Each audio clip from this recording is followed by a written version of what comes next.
206 എല്ലുകൾ ചേർന്നിട്ടുള്ളതാണ് നമ്മുടെ ഒരു ശരീരം എന്ന് പറയുന്നത്. ഈ എല്ലുകൾ എന്ന് പറയുമ്പം ഒരുപാട് ഫങ്ഷൻസ് ആണ് നമ്മുടെ ശരീരത്തിൽ ചെയ്യുന്നത്. നമ്മൾ നടക്കാൻ സഹായിക്കുന്നത്, നമുക്ക് ഓടാൻ സഹായിക്കുന്നത്, ഒരു സാധനം എടുത്തു വെക്കാൻ സഹായിക്കുന്നത് എല്ലാം ഈ ഒരു നമ്മുടെ ശരീരത്തിൽ ഉണ്ടാവുന്ന ഈ ഒരു ബോണിനാണ്. അപ്പം ഈ ഒരു ബോണിൽ ഉണ്ടാവുന്ന എന്തെങ്കിലും ഒരു പ്രശ്നം ഒരു 40 കഴിഞ്ഞാലോ അല്ലെങ്കിൽ ഒരു 30 വയസ്സ് കഴിഞ്ഞ് കഴിഞ്ഞാൽ നമ്മുടെ ഈ എല്ലുകളെല്ലാം ക്ഷയിച്ചു പോകും, അല്ലെങ്കിൽ തേഞ്ഞ് തീരാറാവും. ഒരു 60 വയസ്സ് അല്ലെങ്കിൽ ഒരു 80 വയസ്സ് കഴിയുമ്പോഴേക്കും നമ്മുടെ എല്ലുകളായാലും നമ്മുടെ മസിൽസ് ആയാലും നമ്മുടെ ജോയിൻസ് ആയാലും എല്ലാത്തിനും ഒരു വീക്ക്നെസ് അനുഭവപ്പെടാം. പക്ഷേ ഇന്നത്തെ ഒരു ജനറേഷനിൽ നോക്കുവാണെങ്കിൽ ഒരു 20 വയസ്സ് അല്ലെങ്കിൽ ഒരു 15 വയസ്സ് മുതൽക്കേ കുട്ടികൾക്ക് ഈ ഒരു ബോണിൽ ഡിഫോമിറ്റി ഉണ്ടാവുന്നു. അതേപോലെ മസിൽസ് ഭയങ്കരമായിട്ട് ക്ഷയിച്ചു പോകുന്നു, സന്ധികളിൽ നിന്നൊക്കെ ഭയങ്കര വേദന അനുഭവപ്പെടുന്നു. അങ്ങനെ കുറേ പ്രശ്നങ്ങൾ പറയാറുണ്ട്. ലാസ്റ്റ് ഡേ തന്നെ ഒരു 10-15 വയസ്സായിട്ടുള്ള ഒരു കുട്ടീൻ്റെ പാരൻറ്റ് വിളിച്ചിട്ട് പറഞ്ഞു, കുട്ടിക്ക് ഇങ്ങനെ കാല് ഭയങ്കരമായിട്ട് ക്ഷയിച്ചു പോകുന്നു, അല്ലെങ്കിൽ കാഫ് മസിൽസൊക്കെ ഭയങ്കര വീക്ക്നെസ് ഫീൽ ചെയ്യുന്നു, ഒന്ന് നടന്നു വന്നു കഴിഞ്ഞാൽ ഭയങ്കര ഒരു വേദന ഫീൽ ചെയ്യുന്നു, കുട്ടിയായാലും മെൻ്റലിയും ഫിസിക്കലി ഒരു വീക്ക്നെസ് അനുഭവപ്പെടുന്നു. ഇതിൻ്റെയൊക്കെ റീസൺ എന്ന് പറയുമ്പോൾ മേ ബി ആ കുട്ടീൻ്റെ ശരീരത്തിൽ കാൽഷ്യം ഡെഫിഷ്യൻസി ആവാം, അതേപോലെ വൈറ്റമിൻ ഡിൻ്റെ ഡെഫിഷ്യൻസി ഉണ്ടാവാം, അതേപോലെ എന്തെങ്കിലും അയൺ ഡെഫിഷ്യൻസി ആവാം, അല്ലെങ്കിൽ രക്തക്കുറവിൻ്റെ പ്രശ്നങ്ങൾ ഉണ്ടെങ്കിലും ഇത്തരം കാരണങ്ങൾ ഉണ്ടാവും. അപ്പോൾ ഈ ഒരു നമ്മുടെ ശരീരത്തിൽ ഉണ്ടാവുന്ന ഈ ഒരു ബോൺ ഡിഫോമിറ്റി, അതേപോലെ തന്നെ മസിൽസ് ഡിഫോമിറ്റി, ഇതിൻ്റെയൊക്കെ കാരണങ്ങൾ എന്തൊക്കെയാണ്? അല്ലെങ്കിൽ ഈ ഷയാറ്റിക്ക പോലത്തെ പ്രശ്നങ്ങൾ അല്ലെങ്കിൽ നടുവേദന പോലത്തെ പ്രശ്നങ്ങൾ വരാനുള്ള കാരണങ്ങൾ എന്തൊക്കെയാണ്? ഇതിലുണ്ടാവുന്ന കുറേ ഡൗട്ടുകൾ എന്ന് പറയുമ്പം അവർ ചോദിക്കാറുണ്ട്, ബെൽറ്റ് യൂസ് ചെയ്യണോ, അതേപോലെ തന്നെ എന്ത് ബെഡാണ് യൂസ് ചെയ്യേണ്ടത് എന്നൊക്കെ പല ആളുകളും ചോദിക്കാറുണ്ട്. അപ്പം ഈ ഡൗട്ടുകൾ നമുക്കൊന്ന് ക്ലിയർ ചെയ്ത് നോക്കാം. പല ഡൗട്ടുകളും ഉണ്ടാവും. എങ്ങനെയാണ് നമ്മളത് യൂസ് ചെയ്യേണ്ടത്, ഏത് ടൈമിലാണ് ഇത്തരം ബെൽറ്റ് യൂസ് ചെയ്യേണ്ടത്, പൂർണ്ണമായിട്ടും റെസ്റ്റ് എടുക്കണം എന്നൊക്കെ ചോദിക്കാറുണ്ട്. ആ ഡൗട്ട് നമുക്ക് ഇവിടെ ഒന്ന് ക്ലിയർ ചെയ്യാം. ഹായ്, ഞാൻ doctor Juhi Das, QNB health കെയറിലെ ഹോമിയോപ്പതിക് ഫിസിഷ്യനാണ്.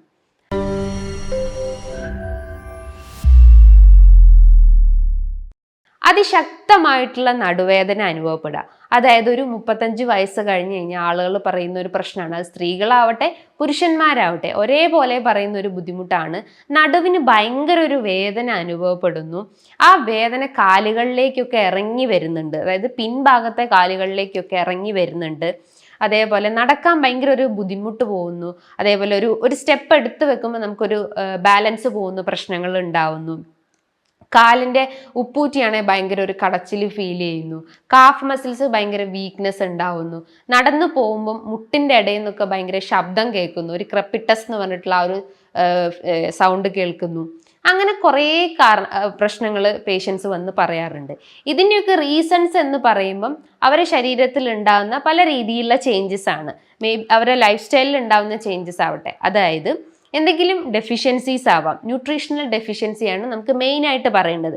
വൈറ്റമിൻ ഡിൻ്റെ ഡെഫിഷ്യൻസി ഉണ്ടെങ്കിൽ ഇത്തരം സിംറ്റംസ് പ്രോമിനൻ്റ് ആയിട്ട് നിൽക്കും.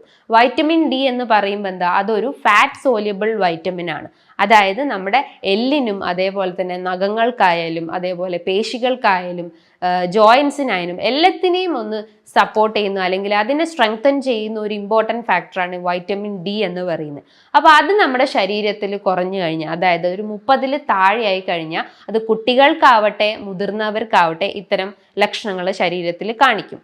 അതേപോലെ തന്നെ നമ്മുടെ നട്ടൽ അല്ലെങ്കിൽ ആ ഒരു സർവൈക്കൽ റീജൻ മുതൽ ലംബാർ റീജൻ വരെ ഉണ്ടാവുന്ന ആ ഒരു വെർട്ടിബ്രാസ് എന്ന് പറയും. ജസ്റ്റ് ഒന്ന് ഇമാജിൻ ചെയ്യുക, നമ്മുടെ ബാക്ക് ഭാഗമാണെങ്കിൽ ഈ ഒരു റീജൻ സർവൈക്കൽ എന്ന് പറയുന്നു, അതേപോലെ തന്നെ തൊറാസിക് റീജൻ എന്ന് പറയുന്നു, ലംബാർ റീജൻ എന്ന് പറയുന്നു, സാക്രൽ റീജൻ, അങ്ങനെ പല സ്റ്റേജസ് ആയിട്ട് നമ്മുടെ ആ ഒരു നട്ടലിനെ തരം തിരിച്ചിട്ടുണ്ട്. അപ്പം ഇതിനൊക്കെ ഓരോ എല്ലുകളും ഉണ്ടാവും, അതായത് വെർട്ടിബ്രാസ് എന്ന് പറയുന്നു.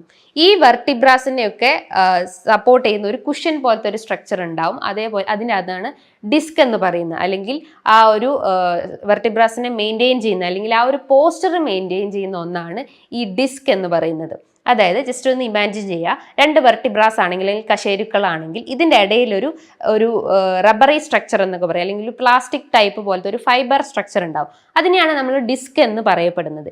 ഇതിൻ്റെ ഒരു ഫംഗ്ഷൻ എന്ന് പറയുമ്പം ഈ വെർട്ടിബ്രാസ് ജസ്റ്റ് ഒന്ന് മൂവ് ചെയ്യണമെങ്കിൽ ഇതിൻ്റെ ഈ റബ്ബറി സ്ട്രക്ചറിൻ്റെ ആവശ്യമുണ്ട്. അത് ജസ്റ്റ് നമ്മൾ ആ ഒരു ഇമാജിൻ ചെയ്യുക, ആ ഒരു റബ്ബറി സ്ട്രക്ചർ അവിടെ ആബ്സെൻ്റ് ആണെങ്കിൽ അല്ലെങ്കിൽ അവിടെ ഡെഫിഷ്യൻ്റ് ആണെങ്കിൽ നമുക്ക് ഈ എല്ലുകൾ മൂവ് ചെയ്യാൻ പറ്റില്ല. അതായത് അവിടെ ഒരു ലോക്ക് പോലെ കുടുങ്ങിക്കിടക്കും. അപ്പോൾ ആ ഒരു ഡിസ്കിന്റെ സഹായത്തോടെയാണ് നമ്മളൊന്ന് ബെൻഡ് ചെയ്യുന്നതോ അല്ലെങ്കിൽ എന്തെങ്കിലും ഒരു വസ്തുക്കൾ എടുക്കുന്നതോ നമ്മളൊന്ന് റൺ ചെയ്യുന്നതോ ആ ഒരു പോസ്റ്റർ മെയിൻറ്റെയിൻ ചെയ്യാൻ സഹായിക്കുന്നത് ആ ഒരു ഡിസ്കിന്റെ സഹായത്തോടെയാണ്. അപ്പോൾ ഈ ഡിസ്കിൽ ഉണ്ടാവുന്ന എന്തെങ്കിലും ഒരു വ്യതിയാനം, ഡിസ്ക് ഒന്ന് തെന്നിപ്പോവുക, ഈ വെർട്ടിബ്രസ് അല്ലെങ്കിൽ കശേരുക്കളിനിടയിൽ നിന്ന് ഡിസ്ക് ജസ്റ്റ് ഒന്ന് തെന്നിപ്പോയി കഴിഞ്ഞാൽ അല്ലെങ്കിൽ സ്റ്റെപ്പ് തെറ്റിക്കഴിഞ്ഞാലും നമുക്ക് ഈ വേദന അല്ലെങ്കിൽ നടുവേദന അനുഭവപ്പെടാനുള്ള ഒരു ചാൻസസ് ഉണ്ട്. ഈ സെർവൈക്കൽ ആവട്ടെ അല്ലെങ്കിൽ തൊറാസിക് റീജിയൻ ആവട്ടെ, ലെംബാർ ആവട്ടെ, സാക്രൽ ആവട്ടെ, ഈ ഏത് റീജിയനിലും നമുക്ക് ഇത്തരം ഡിസ്കിൻ്റെ പ്രശ്നങ്ങൾ ഉണ്ടെങ്കിൽ ആ ത്രൂ ഔട്ട് നമുക്ക് നമ്മുടെ കഴുത്ത് മുതൽ നമ്മുടെ ആ ഒരു ബാക്ക് റീജിയൻ വരെ അവർക്ക് വേദന അനുഭവപ്പെടാറുണ്ട്. പക്ഷേ പല ആളുകളും പറയാറ് നടുവേദനേൻ്റെ പ്രശ്നങ്ങളാണ് എന്നാണ്. നടുവേദനയ്ക്ക് ഇതുപോലെ വേദന അനുഭവപ്പെടുന്ന അതിനെ മെഡിക്കലി പറയുക ലെംബാർ സ്പോണ്ടൈലോസിസ് എന്ന് പറയുന്നു. കഴുത്തിൻ്റെ അവിടെ വേദന അനുഭവപ്പെടുകയാണെങ്കിൽ അതിനെ സെർവൈക്കൽ സ്പോണ്ടൈലോസിസ് എന്ന് പറയുന്നു. അതായത് ആ ഡിസ്കിൽ ഉണ്ടാവുന്ന തേയ്മാനം അല്ലെങ്കിൽ വെർട്ടിബ്രാസ് അല്ലെങ്കിൽ കശേരുകൾക്ക് ഉണ്ടാവുന്ന ഒരു തേയ്മാനം മൂലമാണ് ഇത്തരം സിംറ്റംസ് അല്ലെങ്കിൽ ഇത്തരം കണ്ടീഷൻസ് ഡെവലപ്പ് ചെയ്യുന്നത്. അതേപോലെ തന്നെയാണ് മറ്റൊരു പ്രധാനപ്പെട്ട ഒരു കാരണം എന്ന് പറഞ്ഞു കഴിഞ്ഞാൽ ഇത്തരം നടുവേദന അല്ലെങ്കിൽ കഴുത്തുവേദന വരാനുള്ള കാരണങ്ങൾ എന്ന് പറയുമ്പം നമ്മൾ കൃത്യമായിട്ട് ഒരു പോസ്റ്റർ മെയിൻറ്റെയിൻ ചെയ്തിട്ടില്ലെങ്കിൽ, നമ്മൾ എവിടെയെങ്കിലും ഒന്ന് ഇരിക്കുവാണെങ്കിൽ, ഒടിഞ്ഞു കുത്തി ഇരിക്കുവാണെങ്കിൽ നമുക്കൊരു വീക്ക്നെസ് അനുഭവപ്പെടാം, അല്ലെങ്കിൽ ഒരു വലിഞ്ഞു മുറുകുന്ന പോലെ ഒരു ഫീലിംഗ് ഉണ്ടാവും. നമ്മൾ ഇങ്ങനെ കർവേച്ചർ പോലെ ഇരുന്ന് കഴിഞ്ഞാൽ അത് ത്രൂ ഔട്ട് അങ്ങനെ ഇരുന്ന് കഴിഞ്ഞാൽ നമുക്ക് മുതുകിനായാലും അതേപോലെ തന്നെ ബാക്ക് മസിൽസിനായാലും ഭയങ്കര ഒരു ബലക്ഷയം ഉണ്ടാവാനുള്ള ഒരു ചാൻസസ് ഉണ്ട്. അപ്പം നമ്മൾ ആ ഒരു പോസ്റ്റർ എപ്പോഴും മെയിൻറ്റെയിൻ ചെയ്യാൻ ശ്രമിക്കുക. പല രീതിയിലുള്ള ഗാഡ്ഗറ്റ്സ് നമ്മൾ യൂസ് ചെയ്യാറുണ്ട്. അതായത് മൊബൈൽ ഫോൺസ്, കമ്പ്യൂട്ടേഴ്സ്, പല ഇലക്ട്രോണിക് ഉപകരണങ്ങൾ നമ്മൾ യൂസ് ചെയ്യാറുണ്ട് ഡേ ബൈ ഡേ. അത് ത്രൂ ഔട്ട് നമ്മൾ യൂസ് ചെയ്യുമ്പം നമ്മൾ ശ്രദ്ധിക്കാറുണ്ട്, കുട്ടികളാവട്ടെ ജസ്റ്റ് മൊബൈൽ നോക്കുകയാണെങ്കിൽ അവർ ഇങ്ങനെ യൂസ് ചെയ്യുന്നത് വളരെ കുറവായിരിക്കും. അവർ ആ ഫോൺ പോസ്റ്റർ കറക്റ്റ് ആയിരിക്കും, പക്ഷേ അവർ ആ ഒരു നെക്ക് പോസ്റ്റർ ആയാലും കൈയിൻ്റെ പോസ്റ്റർ ആയാലും ഇങ്ങനെ ബെൻഡ് ചെയ്തിട്ടായിരിക്കും അവർ യൂസ് ചെയ്യുക. ഈ ഒരു ആംഗിളിലായിരിക്കും അവർ യൂസ് ചെയ്യാറുണ്ടാവുക. അപ്പോൾ അതുമൂലം അവർക്ക് വേദന അനുഭവപ്പെടാറുണ്ടാവാം. അതേപോലെ തന്നെ നിങ്ങൾ ആ ഒരു ഉറക്കത്തിൻ്റെ പൊസിഷൻ കറക്റ്റ് ആയിട്ടില്ലെങ്കിലും ഇത്തരം പ്രശ്നങ്ങൾ ഡെവലപ്പ് ചെയ്യാം. ഇപ്പം നമ്മൾ ഒരു ഡേ നമ്മൾ കിടക്കുവാണെങ്കിൽ അല്ലെങ്കിൽ നൈറ്റ് ടൈമിൽ നമ്മൾ കിടന്നിട്ട് പില്ലോ ഒക്കെ വെച്ച് 2 പില്ലോ ഒക്കെ വെച്ച് യൂസ് ചെയ്ത് കിടന്നെന്ന് വിചാരിക്കുക. നെക്സ്റ്റ് ഡേ ആകുമ്പം നമുക്കൊരു നീർക്കെട്ട് പ്രശ്നങ്ങൾ ഉണ്ടാവുന്നു, കഴുത്തിന് ഒരു ഭയങ്കര ഒരു വേദന അനുഭവപ്പെടുന്നു. ചില ആളുകൾക്ക് ആ വേദന കൈകളിലേക്ക് ഇറങ്ങി വരാറുണ്ടെന്ന് പറയാറുണ്ട്. അതിൻ്റെ ഒരു റീസൺ എന്ന് പറയുമ്പം നമ്മൾ ആ ഒരു സ്ലീപ്പിംഗ് പോസ്റ്റർ മെയിൻറ്റെയിൻ ചെയ്തിട്ടില്ലെങ്കിൽ, 2 തലാണയൊക്കെ യൂസ് ചെയ്ത് കഴിഞ്ഞാൽ നമുക്ക് ആ ഒരു മസിൽസിന് ഒരു വേസ്റ്റിംഗ് പ്രശ്നങ്ങൾ ഉണ്ടാകുന്നു, അല്ലെങ്കിൽ മസിൽസ് സ്ട്രെങ്ത് റെഡ്യൂസ് ആവുന്ന ഒരു കംപ്ലയിൻസ് ഡെവലപ്പ് ചെയ്യാറുണ്ട്. അപ്പോൾ ആ ഒരു പോസ്റ്റർ ഇംപ്രോപ്പർ ആയി കഴിഞ്ഞാലും ഇത്തരം പ്രശ്നങ്ങൾ ഡെവലപ്പ് ചെയ്യാം. അതേപോലെ തന്നെ നമ്മുടെ ശരീരത്തിൽ അല്ലെങ്കിൽ നമ്മൾ എന്തെങ്കിലും പോഷകാഹാരക്കുറവുകൾ, അതായത് ഞാൻ പറഞ്ഞിട്ടുള്ള വൈറ്റമിൻ ഡെഫിഷ്യൻസിയോ അല്ലെങ്കിൽ അയൺ ഡെഫിഷ്യൻസിയോ കാൽഷ്യം ഡെഫിഷ്യൻസി മൂലവും ഇത്തരം സിംറ്റംസ് ഡെവലപ്പ് ചെയ്യാനുള്ള ഒരു ചാൻസസ് ഉണ്ട്. അതേപോലെ തന്നെ നിങ്ങൾക്ക് എന്തെങ്കിലും അതിശക്തമായിട്ടുള്ള എന്തെങ്കിലും വെയിറ്റ് നമ്മൾ എടുത്തു കഴിഞ്ഞാൽ, അല്ലെങ്കിൽ വെയിറ്റുള്ള എന്തെങ്കിലും ഒരു വസ്തു നമ്മൾ എടുത്തു കഴിഞ്ഞാലും നമുക്ക് നടുവിനൊരു വേദന അനുഭവപ്പെടാം. അപ്പം നമ്മൾ വെയിറ്റ് എടുക്കുമ്പോൾ ശ്രദ്ധിക്കേണ്ട ഒരു കാര്യം എന്ന് പറഞ്ഞാൽ നമ്മൾ ആ ഒരു പ്രഷർ എപ്പോഴും ബാക്ക് റീജിയനിലോട്ടേക്ക് കൊടുക്കുന്നതിന് പകരം ഈക്വലി അത് ഡിവൈഡ് ചെയ്യാൻ ശ്രമിക്കുക. നമ്മളൊരു വസ്തു എടുക്കുകയാണെങ്കിൽ തന്നെ നമ്മൾ ബെൻഡ് ചെയ്യുമ്പം നമ്മളെ ഈ ഒരു നീ മസിൽസ് ആയാലും അല്ലെങ്കിൽ 2 കാൽമുട്ടിനും ആ ഒരു പ്രഷർ കൊടുക്കാൻ ശ്രമിക്കുക. ഒന്ന് ബെൻഡ് ചെയ്തിട്ട് ഒരു വസ്തു എടുക്കുകയാണെങ്കിൽ നമ്മൾക്ക് ആ ഒരു വേദനേൻ്റെ ആ ഒരു ഇൻറ്റൻസിറ്റി നമുക്ക് റെഡ്യൂസ് ചെയ്യാൻ പറ്റുന്നതാണ്.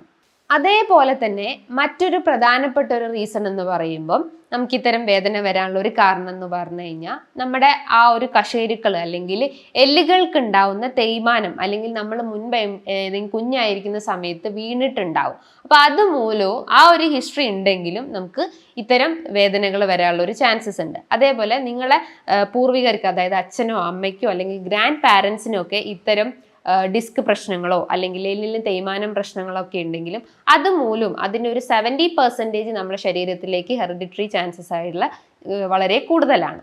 അതേപോലെ തന്നെ ഏജിങ് പ്രോസസ്സിന്റെ ഭാഗമായിട്ടും അല്ലെങ്കിൽ ഒരു 45 വയസ്സ് കഴിഞ്ഞ ആളുകളിലൊക്കെ ആയാലും ഇത്തരം പ്രശ്നങ്ങൾ ഡെവലപ്പ് ചെയ്യാനുള്ള ഒരു ചാൻസസ് ഉണ്ട്. അതേപോലെ നിങ്ങൾ ക്രോണിക് സ്മോക്കേഴ്സ് ആണെങ്കിൽ, അതായത് കണ്ടിന്യൂസ് ആയിട്ട് ഒരു 10 to 12 സിഗരറ്റ്സ് ഒക്കെ സ്മോക്ക് ചെയ്യുന്ന ആളുകൾക്കും ഇത്തരം പ്രശ്നങ്ങൾ ഡെവലപ്പ് ചെയ്യാനുള്ള ഒരു ചാൻസസ് ഉണ്ട്. അതേപോലെ എന്തെങ്കിലും മറ്റ് അഡിക്ഷൻസ് ആയിട്ടുള്ള ആൽക്കഹോളിക് അഡിക്ഷൻസ് ഉണ്ടെങ്കിലും അതുമൂലവും ഇത് അസുഖങ്ങൾ അഗ്രവേറ്റ് ചെയ്യാനുള്ള ഒരു ചാൻസസ് ഉണ്ട്. അപ്പം ഇത്തരം കാരണങ്ങളാണ്, അല്ലെങ്കിൽ ഈ പറഞ്ഞിട്ടുള്ള റീസൺസ് ആണ് നമുക്ക് ഇത്തരം നടുവേദന പ്രശ്നങ്ങൾ അല്ലെങ്കിൽ കഴുത്തിൻ്റെ വേദനകൾ, കാലിൻ്റെ വേദനകളൊക്കെ ഡെവലപ്പ് ചെയ്യുന്നതിൻ്റെ റീസൺസ് എന്ന് പറയും. അപ്പോൾ പല ആളുകളും ചോദിക്കാറുണ്ട്, ഈ നടുവേദന വന്നു കഴിഞ്ഞാൽ നമ്മൾ ബെൽറ്റ് യൂസ് ചെയ്യണോ, അല്ലെങ്കിൽ പൂർണ്ണമായിട്ട് ഒരു ബെഡ് റെസ്റ്റ് ആണോ അതിന് വേണ്ടത്, അല്ലെങ്കിൽ എന്തെങ്കിലും ഹോട്ട് അപ്ലിക്കേഷൻസ് അല്ലെങ്കിൽ കോൾഡ് അപ്ലിക്കേഷൻസ് കൊടുത്തു കഴിഞ്ഞാൽ ഇത്തരം വേദനകൾ കുറയാറുണ്ടോ. അവർ ശ്രദ്ധിക്കേണ്ട ഒരു കാര്യം അല്ലെങ്കിൽ ഫോക്കസ് ചെയ്യേണ്ട കാര്യങ്ങൾ എന്ന് പറയുമ്പം, നിങ്ങൾക്ക് പെട്ടെന്ന് ഉണ്ടാവുന്ന ഒരു ഇഞ്ചുറി ആണെങ്കിൽ നിങ്ങൾ ഒരു ഐസ് പാക്ക് ആണ് സജസ്റ്റ് ചെയ്യേണ്ടത്. അതായത് പെട്ടെന്നൊന്ന് കാലൊന്ന് ഉളുക്കി പോയാലോ അല്ലെങ്കിൽ ഒരു സ്പ്രെയിനൊക്കെ സംഭവിച്ചു കഴിഞ്ഞാൽ നിങ്ങൾക്ക് ഐസ് പാക്ക് യൂസ് ചെയ്യാം. പക്ഷെ കണ്ടിന്യൂസ് ആയിട്ട് അല്ലെങ്കിൽ ക്രോണിക് ആയിട്ട് നിങ്ങൾക്ക് ഒരു വേദന ഇങ്ങനെ എക്സിസ്റ്റ് ചെയ്യുന്നുണ്ടെങ്കിൽ നിങ്ങൾക്ക് ഒരു ഹോട്ട് അപ്ലിക്കേഷൻസ് ആണ് സജസ്റ്റ് ചെയ്യുന്നത്. അതായത് അതുമൂലം ആ ഒരു മസിൽസ് ഒന്ന് കുറച്ചുകൂടി ഒന്ന് റിലാക്സ്ഡ് ആവുകയും സർക്കുലേഷൻ ഒന്ന് കറക്റ്റ് ആവുകയും ചെയ്യുന്നു. പക്ഷേ ഇതൊരു ടെമ്പററി ക്യൂർ മാത്രമാണ്. പെർമനൻ്റ് ആയിട്ട് ക്യൂർ വരണമെങ്കിൽ നിങ്ങൾ ഇന്റേർണലി മെഡിസിൻസ് എടുക്കണം. അതോടൊപ്പം തന്നെ നല്ലൊരു ഡയറ്റ് ചാർട്ടും ഫോളോ ചെയ്യേണ്ടതാണ്. അതേപോലെ പ്രൊലോങ്ഡ് ആയിട്ട് നിങ്ങൾക്ക് ബെഡ് റെസ്റ്റ് വേണമെന്ന് ചോദിക്കാറുണ്ട്. നിങ്ങളിങ്ങനെ കണ്ടിന്യൂസ് ആയിട്ട് ബെഡ് റെസ്റ്റ് ചെയ്ത് കഴിഞ്ഞാൽ നിങ്ങളെ മസിൽസ് വീക്ക് ആവുകയാണ് ചെയ്യുന്നത്. അതുമൂലം നിങ്ങൾക്ക് ബെഡ് സോർ പ്രശ്നങ്ങൾ ഉണ്ടാവുന്നത്, അല്ലെങ്കിൽ അൾസർ പ്രശ്നങ്ങളിലേക്കൊക്കെ ചാൻസസ് വളരെ കൂടുതലാണ്. അപ്പോൾ നിങ്ങൾ കണ്ടിന്യൂസ് ആയിട്ട് റെസ്റ്റ് ചെയ്യുന്നതിന് പകരം ഒരു ടൈം പീരീഡ് വെച്ചിട്ട് നിങ്ങൾ റെസ്റ്റ് ചെയ്യുന്നതാണ് കുറച്ചുകൂടി ബെറ്റർ ആയിട്ടുള്ള ഒരു കാര്യം. അതേപോലെ തന്നെ നിങ്ങൾക്ക് ബെൽറ്റ് യൂസ് ചെയ്യാമോ എന്ന് ചോദിക്കാറുണ്ട് പല ആളുകളും. അപ്പോൾ ബെൽറ്റ് യൂസ് ചെയ്യേണ്ട ആളുകൾ എന്ന് പറയുമ്പം നിങ്ങൾക്ക് എന്തെങ്കിലും ഡിസ്ക് തെന്നിപ്പോയ ആളുകൾ, അല്ലെങ്കിൽ എന്തെങ്കിലും ഫ്രാക്ചർ പ്രശ്നങ്ങളുള്ള ആളുകൾ, അല്ലെങ്കിൽ ഡിസ്ക് ജസ്റ്റ് ഒന്ന് തെറ്റിപ്പോയിട്ടുള്ള ആളുകളൊക്കെ ആണെങ്കിൽ അവർക്ക് ഈ ഒരു ബെൽറ്റ് യൂസ് ചെയ്യാം. പക്ഷെ അത് കണ്ടിന്യൂസ് ആയിട്ട് യൂസ് ചെയ്യരുത്. ഒരു ടൈം പീരീഡ് കഴിഞ്ഞ് നിങ്ങൾ അത് റിലീസ് ചെയ്യേണ്ടതാണ്. ഇപ്പോൾ കുറച്ചുകൂടി യങ് ഏജിലുള്ള ആളുകളൊക്കെ ആണെങ്കിൽ ബെൽറ്റ് യൂസ് ചെയ്യാമോ എന്ന് ചോദിക്കാറുണ്ട്. പക്ഷെ നിങ്ങൾ അങ്ങനെ കണ്ടിന്യൂസ് ആയിട്ട് യൂസ് ചെയ്യുന്നത് കഴിവതും കുറയ്ക്കാൻ ശ്രമിക്കുക. അത് നിങ്ങളെ മസിൽസിൻ്റെ ആ ഒരു സ്ട്രെങ്ത് റെഡ്യൂസ് ചെയ്യുന്നതാണ് ചെയ്യുന്നത്. മസിൽസിൻ്റെ സ്ട്രെങ്ത് റെഡ്യൂസ് ആയി കഴിഞ്ഞാൽ ഇത്തരം പ്രശ്നങ്ങൾ വർദ്ധിക്കുക അല്ലാതെ അത് റെഡ്യൂസ് ചെയ്യുന്ന രീതിയിലേക്ക് വരാറില്ല. അപ്പം ബെൽറ്റ് യൂസ് ചെയ്യുന്നത് കഴിവതും റെഡ്യൂസ് ചെയ്യുന്നതാണ് കുറച്ചുകൂടി ബെറ്റർ ആയിട്ടുള്ള ഒരു കാര്യം. അതേപോലെ തന്നെ നിങ്ങൾ ശ്രദ്ധിക്കേണ്ട ഒരു കാര്യം എന്ന് പറഞ്ഞു കഴിഞ്ഞാൽ, പല ആളുകളും ചോദിക്കാറുണ്ട് എങ്ങനത്തെ ബെഡാണ് യൂസ് ചെയ്യാറ്, അല്ലെങ്കിൽ നമ്മൾ ആ ഒരു കംപ്ലീറ്റ് ആയിട്ടുള്ള ബെഡ് അവോയ്ഡ് ചെയ്ത് ജസ്റ്റ് ഒരു പലക കട്ടിലാണോ കിടക്കേണ്ടതെന്ന് ചോദിക്കാറുണ്ട്. നിങ്ങൾ യൂസ് ചെയ്യേണ്ട ബെഡ് എന്ന് പറയുമ്പോൾ പെട്ടെന്ന് കുഴിഞ്ഞു പോകാത്ത ഒരു കുറച്ചുകൂടി സ്റ്റിഫ് ആയിട്ടുള്ള ബെഡ്, അല്ലെങ്കിൽ സോഫ്റ്റ് കുറഞ്ഞിട്ടുള്ള കുറച്ചുകൂടി ഹാർഡ് ആയിട്ടുള്ള ബെഡ് യൂസ് ചെയ്യുകയാണെങ്കിൽ കുറച്ചുകൂടി ബെറ്റർ ആയിട്ടുള്ള ഒരു കാര്യമാണ്. അതേപോലെ പില്ലോ ഒക്കെ യൂസ് ചെയ്യുകയാണെങ്കിൽ പില്ലോ കഴിവതും അവോയ്ഡ് ചെയ്യണം കുറച്ചുകൂടി ബെറ്റർ ആയിട്ടുള്ള ഒരു കാര്യം. പില്ലോ അത്രയും ഒഴിവാക്കാൻ പറ്റാത്ത ആളുകളാണെങ്കിൽ നിങ്ങൾ യൂസ് ചെയ്യേണ്ട ഒരു മെത്തേഡ് എന്ന് പറഞ്ഞു കഴിഞ്ഞാൽ, പില്ലോ എടുക്കുകയാണെങ്കിൽ തന്നെ ഈ കഴുത്തിൻ്റെ തൊട്ട് താഴെ വെക്കുന്നതിന് പകരം നമ്മുടെ ഈ ഒരു ഷോൾഡർ റീജിയണും നെക്ക് റീജിയൻ്റെയും കുറച്ചുകൂടി സെൻറ്റർ ആയിട്ട് നമ്മളെ കഴുത്ത് ആ ഒരു പില്ലോനേക്കാളും പുറത്തോട്ട് ചാടി നിൽക്കുന്ന രീതിയിൽ നിങ്ങൾ പില്ലോ യൂസ് ചെയ്യുകയാണെങ്കിൽ നിങ്ങൾക്ക് സെർവൈക്കൽ സ്പോണ്ടൈലോസിസിൻ്റെ പ്രശ്നങ്ങൾ ഉണ്ടെങ്കിൽ അതിന് നമുക്കൊരു ടെമ്പററി ആ ഒരു പെയിൻ റെഡ്യൂസ് ചെയ്യാൻ പറ്റുന്നതാണ്. മറ്റൊരു കാര്യം എന്ന് പറഞ്ഞു കഴിഞ്ഞാൽ, നിങ്ങൾക്ക് എന്തെങ്കിലും എക്സസൈസ് ചെയ്യാൻ പറ്റുമോ, അല്ലെങ്കിൽ ഇങ്ങനെ ഡിസ്ക് തെറ്റി കിടക്കുന്ന ആളുകൾക്കൊക്കെ എക്സസൈസ് ചെയ്യാൻ പറ്റുമോ എന്ന് ചോദിക്കാറുണ്ട്. നിങ്ങൾക്ക് എക്സസൈസ് ചെയ്യുന്നതുകൊണ്ട് പ്രശ്നമില്ല, പക്ഷെ ഒരു ഹാർഡ് എക്സസൈസ് ചെയ്യരുത്. ഒരു സ്ട്രെച്ചിങ് എക്സസൈസോ അല്ലെങ്കിൽ കുറച്ചുകൂടി മൈൽഡ് ആയിട്ടുള്ള രീതിയിലുള്ള എന്തെങ്കിലും ഒരു എക്സസൈസ് ചെയ്ത് കഴിഞ്ഞാൽ അത്തരം പെയിനുകളെ നമുക്ക് ഒരു ടെമ്പററി ആയിട്ട് റെഡ്യൂസ് ചെയ്യുന്നതാണ്. അതേപോലെ നിങ്ങൾ ശ്രദ്ധിക്കേണ്ട കുറച്ച് കാര്യങ്ങൾ എന്ന് പറയുമ്പം, നിങ്ങൾക്ക് ഇത്തരം വേദനകളോടൊപ്പം തന്നെ അതിശക്തമായിട്ടുള്ള പനി അനുഭവപ്പെടുന്നു, അത് രാത്രി കാലങ്ങളിൽ വർദ്ധിച്ചു വരുന്നു, അതേപോലെ വെയിറ്റ് കുറഞ്ഞു പോകുന്നു, ശരീരമാസകലം ഒരു വീക്ക്നെസ് പ്രശ്നങ്ങൾ ഉണ്ടാവുന്നു, ഒരു വിറയലിൻ്റെ പ്രശ്നങ്ങളുണ്ട്, അതേപോലെ നിങ്ങൾക്ക് യൂറിനറി സിംറ്റംസ് ആയിട്ടുള്ള, അതേപോലെ മലം ഇങ്ങനെ കൃത്യമായിട്ട് പോകാത്തൊരവസ്ഥ വരുന്നു, യൂറിൻ ഇങ്ങനെ കണ്ടിന്യൂസ് ആയിട്ട് പോയിക്കൊണ്ടിരിക്കുന്നു, അല്ലെങ്കിൽ ബ്ലാഡർ ഡിസ്ഫങ്ഷൻ കാരണം രാത്രി കാലങ്ങളിൽ ഇങ്ങനെ ഇടയ്ക്കിടയ്ക്ക് ടോയ്ലറ്റിൽ പോകേണ്ട പ്രശ്നങ്ങൾ ഉണ്ടാവുന്നു, അതേപോലെ തലയ്ക്കൊരു ഗിഡിനെസ് പോലെ അല്ലെങ്കിൽ തല കറങ്ങുന്ന പോലത്തെ പ്രശ്നങ്ങൾ ഉണ്ടാവുന്നു, അതേപോലെ മലദ്വാരത്തിന് ചുറ്റും ഒരു സെൻസേഷൻ ഇല്ലാത്തൊരവസ്ഥ, അല്ലെങ്കിൽ നമുക്ക് മോഷനൊന്നും കൃത്യമായിട്ട് പോകാൻ പറ്റാത്തൊരവസ്ഥകളൊക്കെ വരുവാണെങ്കിൽ നിങ്ങൾ ശ്രദ്ധിക്കേണ്ട കാര്യമാണ്. ഇത് കുറച്ചുകൂടി കോംപ്ലിക്കേറ്റഡ് സ്റ്റേജിലോട്ട് പോയിട്ടുണ്ട്, അല്ലെങ്കിൽ ഒരു ന്യൂറോപ്പതി സ്റ്റേജിലോട്ട് പോയിട്ടുണ്ടെന്ന് നമുക്ക് മനസ്സിലാക്കാം. അപ്പം അങ്ങനത്തെ സിംറ്റംസ് നിങ്ങൾ ഈ ഒരു മെയിൻ സിംറ്റംസിനോടൊപ്പം കാണിക്കുകയാണെങ്കിൽ നിങ്ങൾ തീർച്ചയായിട്ടും ഒരു ഡോക്ടർ നിർദ്ദേശം സ്വീകരിക്കേണ്ടതാണ്. ശരീരത്തിൻ്റെ നീർക്കെട്ട് കുറയ്ക്കുന്ന ഭക്ഷണങ്ങളാണ് നിങ്ങൾ മെയിനായിട്ട് ശ്രദ്ധിക്കേണ്ടത്. നീർക്കെട്ട് കുറയ്ക്കുക എന്ന് പറയുമ്പം anti inflammatory food items follow ചെയ്യാൻ ശ്രമിക്കുക. omega-3 ഫാറ്റി ആസിഡ്സ് എടുക്കാൻ ശ്രമിക്കുക. അതായത് പോളി അൺസാച്ചുറേറ്റഡ് ഫാറ്റി ആസിഡ്സിൽ വരുന്ന ഒരു മെയിൻ ഇൻഗ്രീഡിയൻ്റ് ആണ് omega-3 ഫാറ്റി ആസിഡ്സ്. അപ്പോൾ അത് നിങ്ങൾ ഡയറ്റിൽ ഉൾപ്പെടുത്താൻ ശ്രമിക്കുക. അതായത് കോട്ട് ലിവർ ക്യാപ്സ്യൂള്, അതേപോലെ മീനെണ്ണ, മത്സ്യങ്ങളിൽ കാണപ്പെടുന്നുണ്ട്, ധാന്യങ്ങളിൽ, നട്ട്സിലൊക്കെ ഇത്തരം omega-3 ഫാറ്റി ആസിഡ്സ് അടങ്ങിയിട്ടുണ്ട്. അപ്പോൾ അത് നിങ്ങളെ ഡയറ്റിൽ ഉൾപ്പെടുത്താൻ ശ്രമിക്കുക. അതോടൊപ്പം തന്നെ നല്ല രീതിയിൽ എക്സസൈസ് മെയിൻറ്റെയിൻ ചെയ്യാൻ ശ്രമിക്കുക. അതായത് ഞാൻ നേരത്തെ പറഞ്ഞിട്ടുള്ള ഒരു മൈൽഡ് ആയിട്ടുള്ള അല്ലെങ്കിൽ ഒരു മോഡറേറ്റ് ആയിട്ടുള്ള എക്സസൈസ് മെയിൻറ്റെയിൻ ചെയ്യാൻ ശ്രമിക്കുക. നല്ല രീതിയിൽ ജലാംശം മെയിൻറ്റെയിൻ ചെയ്യാൻ ശ്രമിക്കുക. നമ്മുടെ ശരീരത്തിൽ എപ്പോഴും ആ ഒരു വാട്ടർ ബാലൻസ് മെയിൻറ്റെയിൻ ചെയ്യാൻ ശ്രമിക്കുക. ഡെയിലി ഒരു 10 to 12 ഗ്ലാസ് വെള്ളം കുടിക്കാൻ ശ്രമിക്കുക. അതേപോലെ തന്നെ നിങ്ങൾക്ക് ഡെയിലി ബദാം, വാൽനട്ട്, പിസ്ത പോലത്തെ എന്തെങ്കിലും ഒരു നട്ട്സ് ഐറ്റംസ് എടുക്കേണ്ടതാണ്. അതായത് 1 or 2 എടുക്കാൻ പറ്റുന്നതാണ്. അത് അങ്ങനെ ചെയ്യുമ്പം നമുക്ക് എന്തെങ്കിലും പ്രശ്നങ്ങൾ അല്ലെങ്കിൽ ഇൻഫ്ലമേറ്ററി ചേഞ്ചസ് ഒക്കെ ഉണ്ടെങ്കിൽ അതിനെ കുറയ്ക്കാൻ പറ്റുന്നതാണ്. അതേപോലെ ഗ്രീൻ ടീ നിങ്ങൾക്ക് ഫോളോ ചെയ്യുന്നത് ഏറ്റവും ഇമ്പോർട്ടൻ്റ് ആയിട്ടുള്ള ഒരു കാര്യമാണ്. നിങ്ങൾ ഡെയിലി പഞ്ചസാര ഇട്ടിട്ട് ചായ കുടിക്കുന്നതിന് പകരം നിങ്ങൾ വിത്തൗട്ട് ഷുഗർ ഈ ഗ്രീൻ ടീ കുടിക്കുകയാണെങ്കിൽ ഇത്തരം ഇൻഫ്ലമേറ്ററി ചേഞ്ചസ് ഉണ്ടെങ്കിൽ അതിനെ റെഡ്യൂസ് ചെയ്യുന്ന ഒരു മെയിൻ ഇൻഗ്രീഡിയൻ്റ് ആണ് ഈ ഗ്രീൻ ടീ എന്ന് പറയുന്നത്. അപ്പോൾ ഈ കാര്യങ്ങളൊക്കെ നിങ്ങളൊന്ന് ശ്രദ്ധിച്ച് കഴിഞ്ഞാൽ നിങ്ങൾക്ക് ഇത്തരം പ്രശ്നങ്ങളെ നമുക്ക് പൂർണ്ണമായിട്ടും റെഡ്യൂസ് ചെയ്യാൻ പറ്റുന്നതാണ്. ഹോമിയോപ്പതിയിൽ ഇത്തരം നടുവേദന പ്രശ്നങ്ങൾക്ക് ഒരുപാട് മെഡിസിൻസ് അവൈലബിൾ ആണ്. അർണിക്ക, റെസ്റ്റോക്സ്, അതേപോലെ തന്നെ ബെല്ലിസ്പെർനിസ്, ലെക്കനാന്തസ് പോലത്തെ ഒരുപാട് മെഡിസിൻസ് അവൈലബിൾ ആണ്. അപ്പോൾ ഓരോ പേഷ്യൻസിൻ്റെ സിംറ്റംസിനനുസരിച്ച് ഞങ്ങൾ ഓരോ രീതിയിലുള്ള മെഡിസിൻസ് കൊടുക്കുന്നതാണ്. അതിൽ നിന്നും അവർക്കൊരു പെർമനൻറ്റ് ക്യൂറും ലഭിച്ചിട്ടുണ്ട്. ഇനി ഇതുമായി ബന്ധപ്പെട്ട് നിങ്ങൾക്ക് എന്തെങ്കിലും സംശയങ്ങൾ ഉണ്ടെങ്കിൽ നിങ്ങൾക്ക് താഴെ കാണുന്ന നമ്പറിൽ കോൺടാക്റ്റ് ചെയ്യാവുന്നതാണ്. നല്ലൊരു ഹെൽത്ത് ടോപ്പിക്കുമായി വീണ്ടും കാണാം. താങ്ക്